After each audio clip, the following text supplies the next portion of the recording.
Hi again. In the Divinity of Christ in the Gospel of John by H.E. Robertson, we're in the very last chapter, the Vindication, and we're dealing with the very last chapter of John, John 21. By the Beloved Lake is the subtitle Robertson picks. If this is an epilogue or appendix, as I think it is, it in no way interferes with the aim and spirit of the book to which it is added. In a beautiful way, it illustrates the life of the disciples during the great 40 days when Jesus appeared to them at intervals.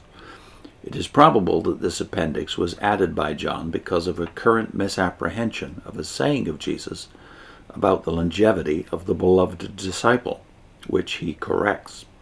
The style is precisely that of the rest of the Gospel. The chapter reveals still further the glory of the risen Christ. This further manifestation, besides those at Jerusalem, took place at the Sea of Tiberias, whither 7 of the apostles had gone while waiting for the appointment on the mountain in Galilee.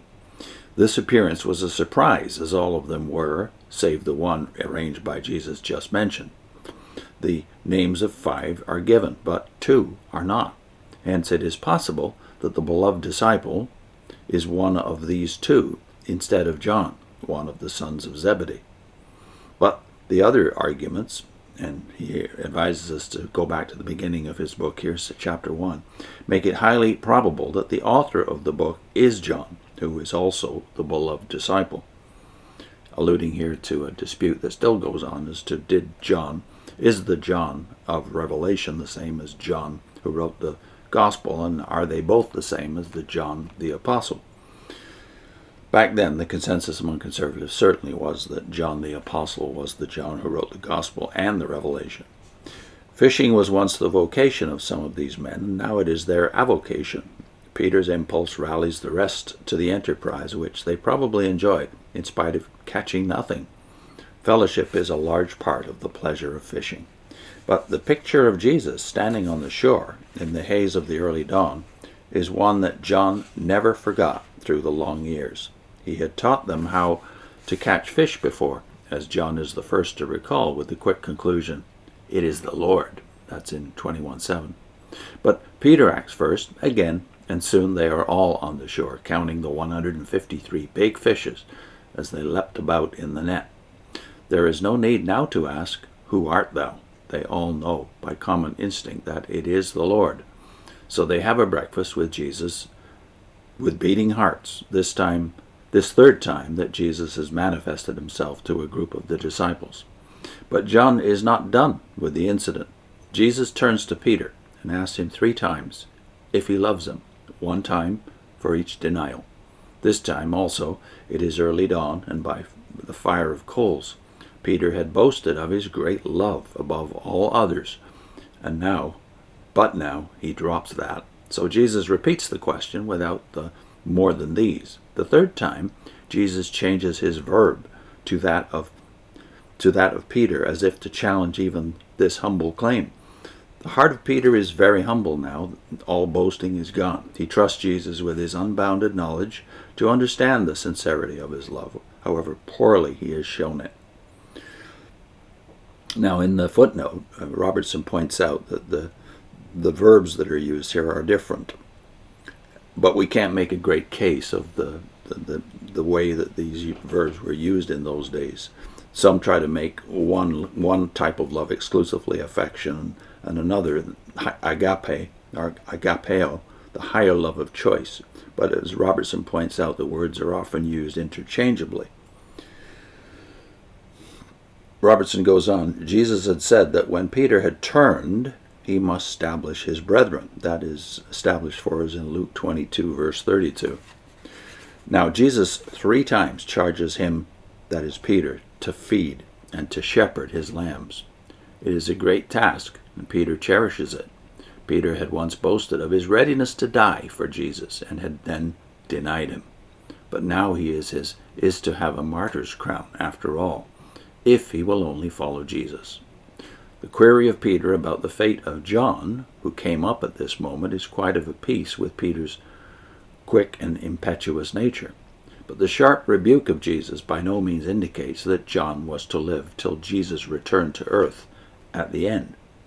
John himself is now old, and his eyes are longing for the coming of Jesus. But he denies this false interpretation of the saying. Of course, he means that the gospel is written probably in the mid-90s, so by this time John himself must be at least in his 80s. Then he has an addendum based on verse 24 and following. Marcus Dodds argues that John himself could very well have written verse 24, since he identifies himself as the witness of the piercing of the side of Jesus back in 1935. That is true as a possibility, but the probability is quite the other way. The use of the plural, we know, is not decisive in itself, but in contrast with I think in verse 25, the probability is greatly increased. The hyperbole in verse 25 is simply an expansion of 2030, referring of course to the marvelous fact that there was so much that Jesus did and said that it would be impossible for all the books in the world to hold it. As John closes the epilogue, he is overwhelmed afresh with the magnitude of the work of Jesus Christ. There is wonder in each deed and glory in every logion that he spoke, every word. No one has ever written a full life of Christ. No one can ever do it. But let us thank God for what has been written and for the expanding power of Christ through the ages and his abiding presence in our own hearts. Someday we shall see him as he is and be, wonder of wonders, somewhat like him. That's according to what John wrote in the first epistle of John, verse 2 of chapter 3. Jesus not only reveals God to men, but in the end makes us like God. And so ends the divinity of Christ in the Gospel of John. I'll put in a link to a series we did on peace and security, covering 1 Thessalonians chapters 3 through 5. What is the one hope that Christians have?